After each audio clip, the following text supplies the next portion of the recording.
All right, welcome to episode 6 of Dungeons and Tangents. I'm Robert Sherman. I'm Erik Dewhurst, and today's topic is miniatures.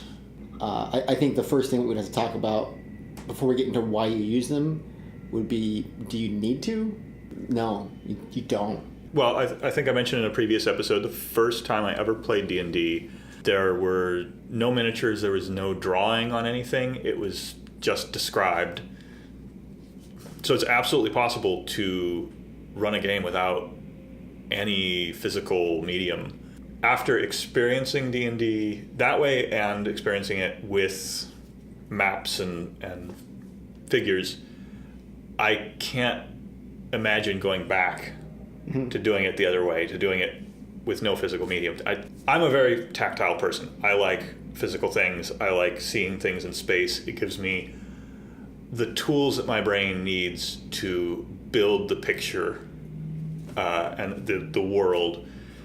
And without that, it's more effort. I mean, it's just it comes down to my brain is spending more time trying to understand the reality rather than enjoying the reality and being in it. I think it really depends on your players, the kind of game you want to run, the rule system you're using. We're going to assume you're using Dungeons & Dragons 5th edition. That's what we're using right now. But you can go either way, with or without. But for the purposes of this episode, let's assume that you're going with, because it's the whole topic of this episode. Right. So we'll focus on what why you would use them, what they bring to the table. For the most part, why you use them, it's I find it's engaging. It really helps establish a tactical precedent for what you can and can't do, perspective, line of sight, things like that. Distance is incredibly key. The kind of miniatures, you can go really deep into the experience of miniatures as far as, do you get ones that look like your characters? Do you not? Do you use Lego minifigs? Do you use miniatures? Do you paint them? Do you not paint them? It can escalate quickly. I love miniatures. I love being able to look at them and say, here's, I think this really mirrors my character. Sometimes you'll build your character after the miniature, or sometimes vice versa. You can modify those miniatures. But I feel like they're really enrich the experience if you have the ability to embrace that. It's my understanding that there were war games before Dungeons & Dragons. Chainmail, and before Chainmail, it was other war games that were just like, you've got your soldiers and you're reenacting historical battles. That was the basis of what became the tactical aspects of Dungeons & Dragons. Admittedly, my knowledge is very limited. Limited. This is based on looking at a couple Wikipedia articles and maybe some other sources. It seems that the concept of the miniature has been around for decades before Dungeons & Dragons, maybe centuries before Dungeons & Dragons. You could argue that chess itself, which is, I don't know, centuries old, is a miniatures game. It's older than I am. In these days, that's kind of saying something. So, the reason I bring up the history is because originally they were purely tactical. Originally being before Dungeons & Dragons, they were purely tactical. It was about, my figure is here, can it hit that figure over there with whatever weapon it has? If you look at the broad spectrum of how many miniatures there are and how much detail the artists put into them, those artists are bringing more than just an object that represents something else, bringing something that's engaging in an imaginative way. And that's an excellent point, because you could use a pin cap, you could use a quarter or a coin or something like that, and that would be something that would help you establish and maintain, the structure, the details, all that information, that data of combat, tactics and all that, but at the same time would bring you out of that experience, right? It would disengage you from what you're doing. It would completely disconnect you from what you're trying to achieve from an imagination standpoint, right? Whereas a miniature does that, but then helps you, get into that mindset more. Right, because every miniature's got, their sword out or their bow out, and you feel like they are a part of the setting. It's like watching a movie when you've got the miniatures down there. I mean, it's an odd and very small movie, but there are sometimes very picturesque scenes that you get out of putting a bunch of miniatures down and then you're like, oh, we're all in a row and we're being ambushed, and I can see from different angles this very movie-like scene where the characters are interacting with one another, and you could put a camera around them and shoot a movie. I mean, obviously they're not moving, but well, and I've seen some podcasts on YouTube where people, really get into, doing their actual plays, but then they'll stop and they'll take pictures of where the miniatures are. The scenery is done that's really well, and there's nothing wrong with using other non-miniature things with it. You could use a quarter, you could use a pen cap. You're often not going to have the ability or the resource, the time, or the inclination to completely craft an entire diorama of the setting for a one random encounter that you're going to have and never have again, right? But just having a mini that you can relate to and associate with your character is very powerful. And then you can really just kind of, make up the rest as you go, grab, like I said, a dice box or a book or something like that, a pen or a marker to represent something else. Just being able to kind of connect with that one mini that represents your character can be really powerful. As a DM, I want every monster to look different so that when I write down orc number 1, yes, I look at orc number 1 and I remember that's orc number 1. Orc number 2 is a little bit different. That can be very difficult. You get a bunch of minis that are identical. But it's much easier to get minis that are identical if you're going to buy them in bulk or something like that, because it's easier and it's cheaper. It can be an investment to use miniatures in a game. So in the beginning, I would definitely recommend starting out small. Get something for your character. Any really basic encounters. That's probably it. One thing that we should probably cover too, even just in passing, is tokens. You can use Pathfinder has a bunch of them that are great. They're just these cardboard tokens that have really nice art on them, right? And they're flat, so they're two-dimensional, but they look phenomenal. Yeah, and they usually you can buy the token packs, and they'll have stands for, I don't know how, maybe not all of them, but a couple dozen. There's pros and cons. They're flat, so they don't have they're not quite as engaging as a full 3D miniature, but they're flat, so they store great. They don't take up a bunch of space when you're not using them. And for the price of, I don't know what one of those packs is. Yeah, phenomenal compared to miniatures. And you get hundreds. Yes, hundreds of usable miniatures that represent things you're going to encounter in the game. You may not know what you're going to try and run that one day. You may not have a bunch of space, etc., but you can have something that covers a real breadth of encounters, creatures, right? And not take a bunch of space, not sink a bunch of money into it. Yeah. And then be prepared, right? And it's still engaging enough. Oh, absolutely, yes. Enough. Buying your first mini, usually it's going to be you as a player buying one for your character. Mm-hmm. The question is, who should buy miniatures? Right. Who being a player or a DM, right? Yeah. So it could be either one. It could be both. I think if you really want to have something specific, you should go and get it. I think that the main criteria there are kind of the standard guideline is you should never expect somebody else to have what you're going to be needing, or feel that it's their obligation to have it for you as a player or a DM, right? So as a DM, you shouldn't expect your players to have it. If as a DM running the game, you're going to be the one deciding whether or not you're going to use that kind of physical representation for encounters. That's true. Right? So at that point, you are setting the bar or the standard or the expectation. Mm. But you can use counters. They can be expensive. They may not be something that somebody knows even where to go to get them. Well, it's. I think it's worthy of note to talk about where to get them and how much they cost. Actually, let's bring out one or two. So Robert has here. Let's see. Here's a random. So that's a zombie. And where did you get that? I couldn't tell you. I have gone to a couple different local brick and mortar stores here in town. I've also gone to Miniature Market, got stuff there. I've gotten a couple things on Amazon. Amazon tends to be a little spendy, like unnecessarily spendy. Yeah. But every once in a while, if you've got something that they're not making anymore, some obscure reseller will be selling on Amazon, you're going to pay more, but they might have it when nobody else has it, right? Right. There was a Pathfinder Humble Bundle, I think it was, where you can get some of the figs. I think it was Humble Bundle, I'm not sure. These are pre-painted plastic from Wizards of the Coast. I forget who manufactured them, but this is called Harbinger back in the days of 3rd edition, 3.5, that they had the Dungeons & Dragons miniatures rule set and all that, and they were really pushing it. And you could get a bunch of miniatures for very reasonable pricing. And I picked up as many of those as I could, which at the time wasn't much, but it formed the backbone of kind of my mini collection. These days with the Reaper, I think that would probably be $2. This, a zombie like this, I probably got in a pack from Reaper Bones. Probably had 3 or 4 in it for probably $6, I would imagine. Okay, that makes sense. But if you're going to get something like you're going to buy a specific single mini, and it's going to be a Reaper Bone, and it's going to be your standard medium-sized creature for the standard scale, you're going to be lucky to get something at $2 to $3.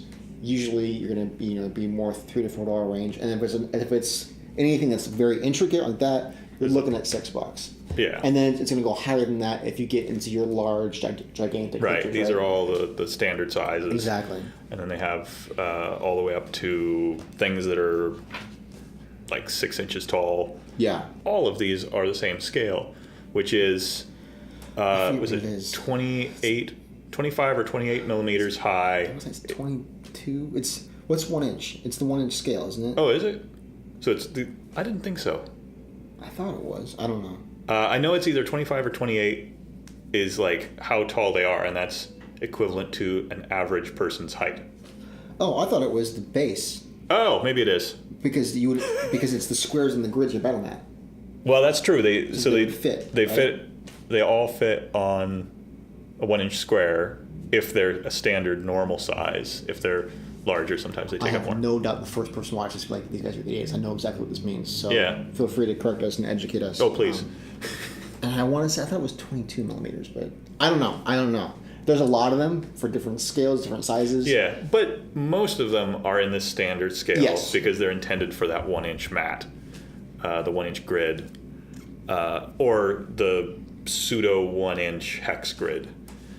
Right, and that becomes important when you get in, just make sure that everything's consistent and all of that, but then also, you get a bigger figure. Like, let's say this guy right here is a great example. So, if you want to get a picture of these two, they're not different scale. They're the same scale. That's meant to represent that one is a huge creature, whereas the other one is a medium creature. One's a large creature, right? It's meant to convey the difference in size between them. So these are pre-painted. Mm-hmm. We could talk about painting for a little bit because it's a thing that happens with miniatures. I paint my miniatures. I don't go to the extent that these painters have gone to make it look real. Right. I don't care enough about my miniatures to want them to look exactly like what they represent. I think that since they're already just a representation, I paint all of mine to look like they're made of pewter. And you have developed a technique that is incredibly effective and efficient, and that you're not spending days on No, I can do, I think the most I've done, I did like 16 at once. All this painting kind of, you do it in layers. You start with a base or maybe a primer, and you put a layer of whatever color on, and then you layer on colors, and then they have washes, which, they add definition by laying down very dark tones into the grooves. So if you have like a slat of wood, the artist knows that somebody's going to put a wash on this, so they put grooves where the grain of the wood would be. So when you put that wash over, the grain becomes darker. And then they have what are called dry brushing paints. You lightly do dry brushing and just touch the tops, and it adds highlights to the things that are the most prominent points. So with that base coat, the wash, and the dry brush, you end up adding a lot of contrast to them. And I just do 3 things: a base, a wash, and a dry brush, because I don't want to deal with doing that for every color. Mm-hmm. And if you've got a miniature that's got a tunic and a sword and a hat and a feather and boots and chainmail, that's what I've got 6 different colors, and you got to deal with all of those colors, and it might be 3 different layers for all of those colors. That's too much. So I just do them all. And you can see, like, looking at something like this, right, and then something like this, a lot of the detail you get in this, and a lot of detail is lost in this. And there's different colors used here and all that. But you don't need all of these different colors. You don't really want it. And I wish that you brought one of them. The ones that you do... I'll put a picture up. It is phenomenal, and to me, it's astonishing how much detail it adds, the depth it adds to it by getting into the peaks and the valleys of the contours of the mini. There's so much detail here that your eye just passes over because it all blends together. Right, and that's the artists that make these are very cognizant that they need to add depth to them by adding grooves and having them be very dynamic. And when they do so, like the hair on something really stands out when you get that wash that settles in the grooves. These miniatures are made to be painted.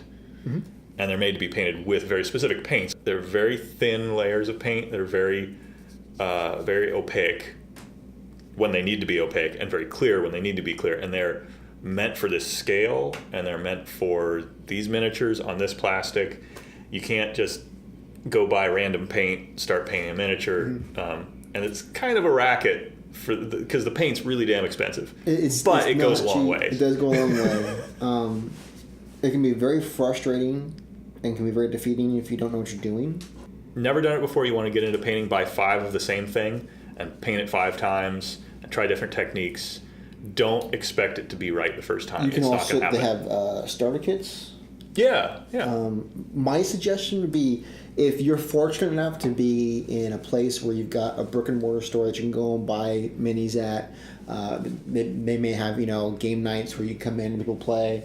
The one by my place, they have workshops, and they can actually come in. I think it's once a month, and they'll teach you how to paint a mini, and just being able to just get rid of the trial and error and have somebody walk you through and share their experience with you can be phenomenal. But if you don't have that option of a brick and mortar store to be, face to face with somebody getting one-on-one guidance on how to do it, there are, so many channels on YouTube just dedicated to showing you how to do this. And it's in great detail. They do a great job. I'm sure it's like anything else, people who do a terrible job. But the ones that I've seen and Savannah shown me that I've looked through, they're amazing at the quality and the detail of the shots, of getting into it, showing you how to hold it, the little tricks like actually attaching this to something so you hold that. It's like, it could be a pill bottle that you put it on, right? So that you have something to hold, like a handle for the mini as you're painting it, instead of just trying to hold this tiny little thing as you're painting it and shaking, right?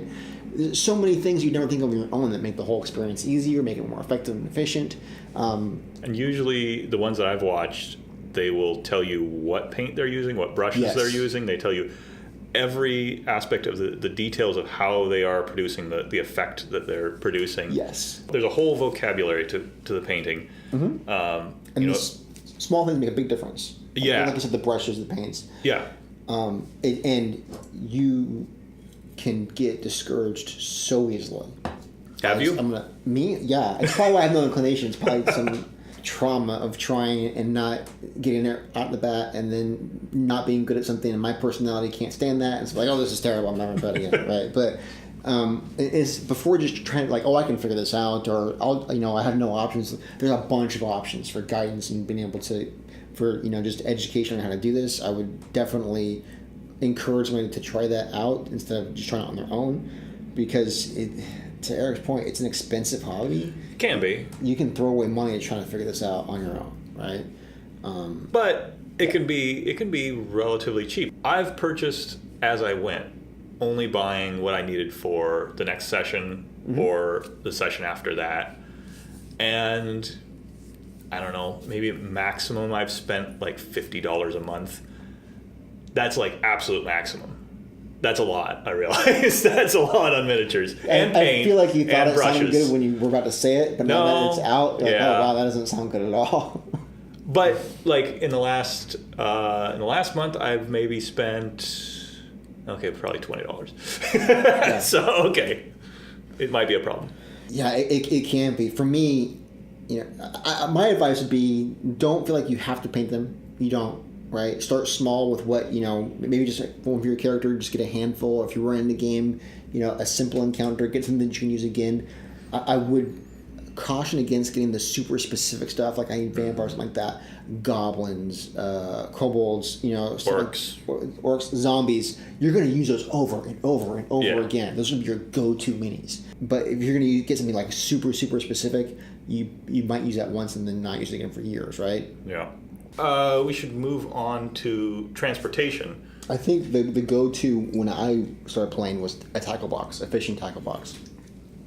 The person who used to run the games that I played in had one of those tackle boxes that would sit down, have the lids that would open up, and as they opened up, it would have the accordion trays that would fold out and be kind of staggered. I have one of those. It's actually where I store all my paint and brushes for my miniatures now. And it was a strong option. It still is, but things rattle around a bunch, and it's not super friendly in traveling.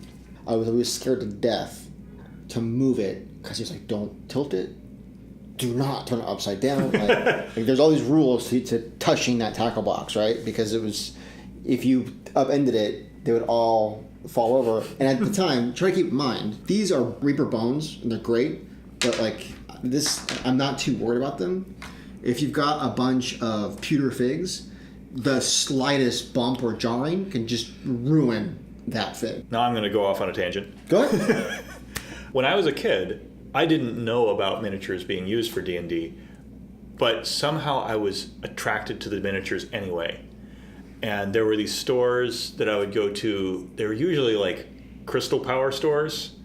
Okay. Like the kind where they've got, foot-tall crystals for sale for ridiculous amounts of money. But they'd have little pewter miniatures. And I used to buy like one or two of those a year. I just thought they were the coolest things. They were like wizards holding their staffs up. And did it have a crystal on top of the staff? Often, yes. Yeah. Yeah. I had little dragon, at least one, maybe two, dragons with crystal eyes and standing on a little crystal ball. Freaking hokey as hell. And I didn't realize that they were functional as well. They were all pewter. Heavy. Very heavy, beautiful sculpting. And I actually had a friend who visited England while I was a kid, and he came back and he brought me a man on a horse miniature, or a soldier on a horse. It had a spear that was that long, made out of pewter, and that was so, like, you could just bend without trying. Just holding it, it would almost bend with its own weight. And the materials that they make the bone stuff out of, they still have really thin parts at times, and sometimes they'll bend. I learned a technique where if you've got a bones figure of one of these in these modern materials, you boil a kettle of water, pour it in a jar or a cup or something, drop the miniature in. The miniature will spring back to its original position. It's only the bending of like the sword or the arms or whatever is all because of it's either been in packaging that squished it a little bit, but its original position it'll go back to once it's heated to a certain temperature. And that's a phenomenal thing to know, because a lot of these you'll get, and in the packaging you'll just see that they had a blister pack that just wasn't quite big enough for it, and in the packaging it's one gorgeous fig with this one like wing or something is out there, and it's just completely pulled over to the side and scrunched up in the packaging, and when you open it up it's gonna go like that, but still be totally scrunched up. But it'll be fine. Just heat it up. I haven't tried heating them up like that after painting them. I think if you did that, it might damage the paint. I would say you definitely do it before you paint them. Yeah, they're pros and cons to the plastics versus the pewter. I think pewter is amazing. If I could have every single one of my miniatures pewter, I would go for it. But it costs like 3 to 5 times as much. It does. They're harder to transport. To transport. They're heavier. They're more fragile. And remember, when you're dealing with these in a game setting, it's very likely 4 to 5, if not more, people are going to be touching them, using them, interacting around them, eating pizza around them, all kinds of things. So you don't want to have $1,000 of the minis out there when somebody spills Mountain Dew everywhere. And pewter can break. Like, you can snap it. Oh, yeah. You can snap it much easier than the plastics. Yes. I think I broke the staff off of that wizard that I had when I was a kid, and I had to I had to store them in like cotton batting, practically treat them like they're jewelry because they're that precious.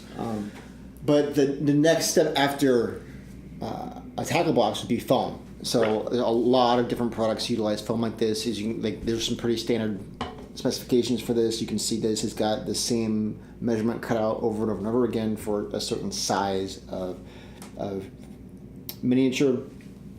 And then, so you can store them this way, and you can transport them this way.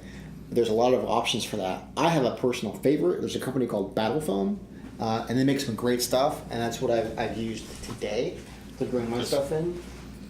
I don't know how to pull this over here without ruining our setup, but it's really well thought out as far as how it handles things and kind of executes on that. So it's something that can just unzip and fold out, and then you have all of your trays right here.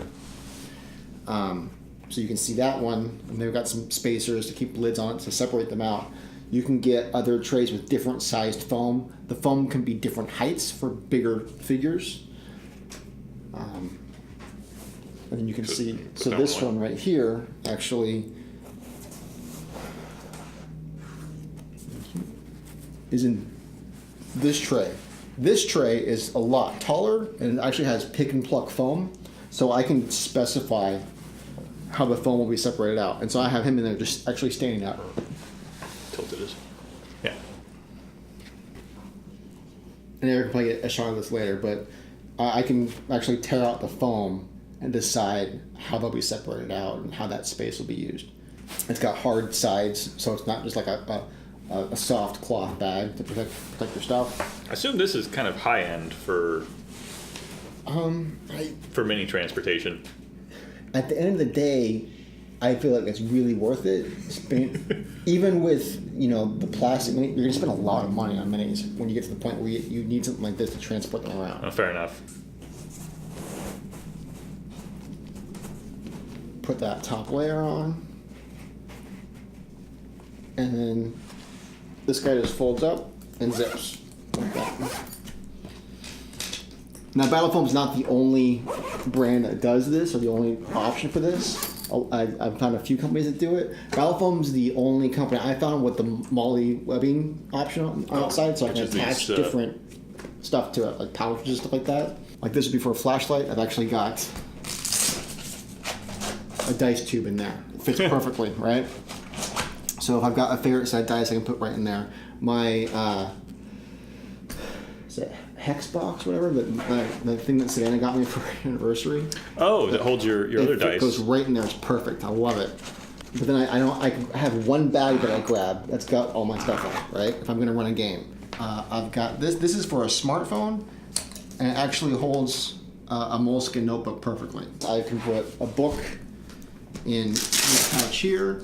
It's super convenient because it sucks to run a game, get there, and realize you forgot one thing that you need to run the game, right? Good thing I'm running a game at home tomorrow. Yes, it's great when people come to you and you forget it and it's in the next room. But if you spend 45 minutes in traffic, you probably don't want to go back. Right. And it's really nice quality. I really like it. It's comfortable. They've got shoulder straps that you can hook onto it. It's got a reinforced handle if you want to just carry it by the handle. You can actually go on the website on a web page and custom design the foam that they'll cut out, laser cut out, and send it to you if you have like a very specific thing that you want to store. And again, there are other options for that too. But it is, what I have for transporting minis, I got for $0 because you gave it to me. Oh yeah, that's a great option too. I used that for years. And it was just a Black & Decker like. It was for tools, for parts, like screws, washers, nuts and bolts. Yeah. And it's a box like this, and then it's got these trays that slide in. And I used that for years. And they're clear trays, so you just kind of feel, I'd say this tray is for undead, this tray is for PCs, this tray is for, animals. You could label them if you wanted to, and then you just pop that tray out, open it up, grab what you need, pop it down there, put it back in there, and you're good to go. You outgrew that setup. I think you had too many, plus you had things that were sizes that didn't fit. I had too many, and I love the idea of this setup of being able to attach other things to it. So instead of having my bag with my minis or that box with the minis, and then I have to grab a box for my books, and then I have to grab a box for my pencils and pens on my computer and all that, right? If I can get that down, because I've already got the tube with the battle mat in it. Yep. You know, and I've got all the pins that you need for that, the different dice that you need. You can have 4 or 5 bags, right? My current setup is the tube with the map. That if I'm gonna run a game, and then I've got a smaller version of that has my PCs in it. Yeah. And then my player's handbook in it.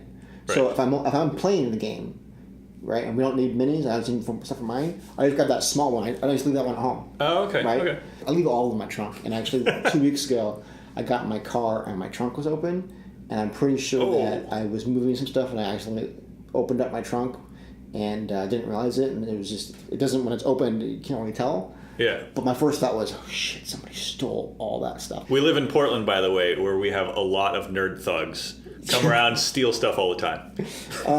So if somebody actually broke into my trunk, they took one look at like, oh my god, I don't want any of this stuff, and they walked away. But which is fortunate because it was prepackaged to be as easy to steal as possible. So I need to stop doing that. I'm too lazy. Or stop being paranoid. Or stop being, Well, now that the 3 people that watch know that we live in Portland, they're going to come and steal my stuff. So we need to, I need to stop. No, that's true. Yeah. Don't steal my stuff, please. A great thing about that too is they actually sell these cardboard boxes that you can get. So you can get the foam, more than will fit in there, and then you just put the foam trays in these boxes that will fit those foam trays, and then you can just swap the trays out as you want, depending on what you want to take. And the cardboard boxes are much cheaper options. You don't have to keep buying those bags. Oh, yeah. You just store the boxes, and then that's for whatever you want to take with you during that game. I assume that's not cheap.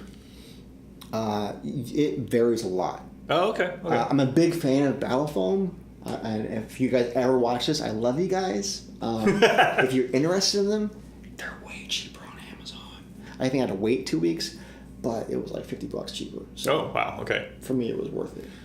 I might think about getting one. I will say, so you guys about me get too pissed at me. I buy all the foam through Battle Foam because then I know it'll fit. I know it's the right size. And I like to support them because they make a really great product, and I want them to do well so I can keep buying foam from them. That bag is built so well, I don't think I'll ever need to get a new one, right? I'll never replace it. They've got a bunch of very cool bags. I've already gotten 2 of them. I'm constantly eyeing the other ones they've got to get a different one, so that they've definitely got me hook, line, and sinker there. But man, you guys made really good bags. That's probably last me the rest of my life. It's the things I attach to it. Again, I throw it in my trunk. I'm not trying to be gentle with it. Well, I mean, not more than I normally would. And to me, it looks brand new. I just got, I think it's 2 years old. It looks brand new. I've taken it to multiple games, taken it to your place. My cat has been fascinated with it, and he can destroy almost anything. It holds them all. It's not like I open them up; they're all in different spots and they got jostled around. Everything's where I left it when I open it up. Well worth what I paid for it. Well worth if I paid full price for it. It's amazing, and they don't sponsor us at all. I think he's actually trying to sell me. Yeah, I don't have one. I don't know. I love mine. I absolutely love mine. I'm almost convinced, but not quite. When I have twice as many minis as I have now, I'll probably break down and buy one. I'm also very OCD though, so I love the idea that everything has a place. I know where it goes, and it's very calming to me. And it's also the reason probably that minis are very dangerous for me. I love to collect things, and so I will buy minis I have absolutely no use for. None. I know that when I get it, I'll never use it, and like I said, it doesn't matter. I've got one in there. I think I wrote a lot of time. It's a little mouse. That's a samurai. I fell in love with it the second I saw it. I had to have it. I will never use it. Had to have it. It's, to this day, one of my absolute favorite minis. Obviously, I'm far more utilitarian with my minis. I think every mini that I have bought has had a purpose before I bought it. Now, I may not have followed through with that purpose. I may have planned out a campaign that was like a 6 or 8 month long campaign and bought a mini that was going to be at the very end and never used it. And that's a good way to do it. But I always had something in mind for every mini that I've purchased. And that's great. It's important to have a plan, right? And Erik had a plan that this is what he wanted to do, this is what he wanted to achieve, and this is what he needed to do it. I've had a plan, whereas these were the minis that I want, and so I have a wish list full of those minis, right? Like on Miniature Market. I don't have a plan to use them. I have a plan to get them. Yeah. So it depends on the plan, honestly. And since I have a plan, sometimes I have to go out of my way to find them. I've had to buy from Amazon people. I've had to buy from eBay. But I feel very satisfied when I get a miniature that fits the mold. It's like casting. As a movie director, casting. I am casting this miniature to play the part of this particular monster. And you've actually made very specific purchase choices based off of content. Oh yeah, which is one of the things that we're going to get into. Some of the different stereotypes that you deal with minis, with gaming in general, stuff like that. There are a lot of stereotypes in fantasy in general. Yes. The whole fantasy genre since probably the mid 50s to 60s has been a very kind of typecast reality that was created. You've got Conan the Barbarian, the very muscle-bound character, Boris Vallejo. Yeah. He established an aesthetic for what fantasy should look like for a certain set of the genre. Tolkien is kind of the bedrock of much of modern fantasy. Pretty much the entirety of Tolkien is a male-centric reality. There are so few female characters, and the female characters that exist are they're ancillary characters that just happen to be female. It's just the nature of fantasy in the 50s and 60s, and that ended up being the bedrock that was built on over time, to the point where miniatures are all still kind of replaying that reality, the reality of muscle-bound hunks and bikini-clad women. You mentioned the fact that I make purchase decisions based on an aesthetic and a reality that I'm interested in, and that is a reality that is more akin to a reality that more people would be interested in. So I think it's a fair perspective. Yes, men were knights, men were paladins. The real reality of the medieval world was a very male-centric world. But we're talking about a fantasy realm that is not focused on men anymore. And it used to be that the Boris Vallejo and Tolkien's foundation kind of it played well for many years and many decades, until people who are not white guys from the suburbs were playing D&D. Today, I can run a game of D&D here and be half women, half men.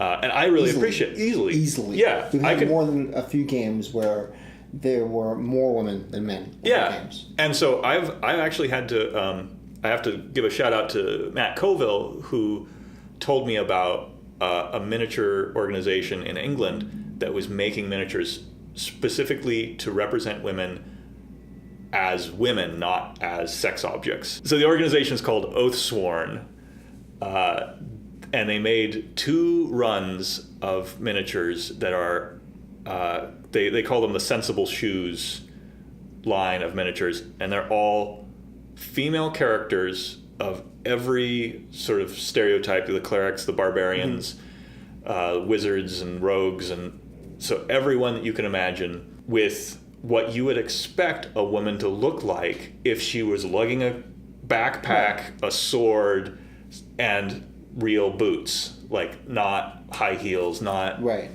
ballerina shoes, not something crazy. And I really appreciate that, because it helps me as a DM to be able to give those to players that would otherwise not feel like they're welcome at the table. And I think that's incredibly important. I think it's important to make people feel welcome. And I also think it's important that, for me, it's about being inclusive and not exclusive, because I just want a game. You know, I want to play the game that I love, and the more people play it, the more I'm able to do that, the more people are able to appreciate it, and I think it's a fantastic thing. And growing up, it was rough to get people to play D&D with you. There were times it was rough to let people know that you played, right? It was really looked down upon sometimes, and you know, it could be a a bad move to let people know that you play Dungeons and Dragons. Today, it's never been better for people who game. It's never been better than it is today, and every day it gets better and better and better. So everything that makes it more accessible is a good thing. Anything that makes it less accessible, in my eyes, is a bad thing. I'm not saying that I am opposed to the bikini clad over sexualized minis, because I think that they've got some for the male and the female. That's true. I think the problem is, if I'm going to play a male character and I want a male mini, I can get the jacked barbarian in a loincloth, if that, right? But I can also get somebody who's out of shape. I've got all these options, the full spectrum, right? Yeah. And you don't get that with female minis for the most part. You just don't. And so I'm not saying that having one type, having that type is the problem. I'm saying only having that type, it doesn't help anybody. It doesn't help anybody at all. You're going to get people who want to play, male or female, and they know what they're looking for, right?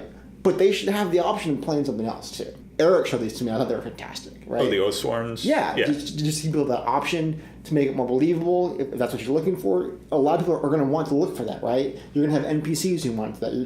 It's just not going to make sense to have PCs that are always like that, right? Yeah. You want to have that option, and it should be more accessible the way it is for the male depicted minis. Right. In my mind. It's sad that they had to start their own line because people like Reaper still play the old stereotypes.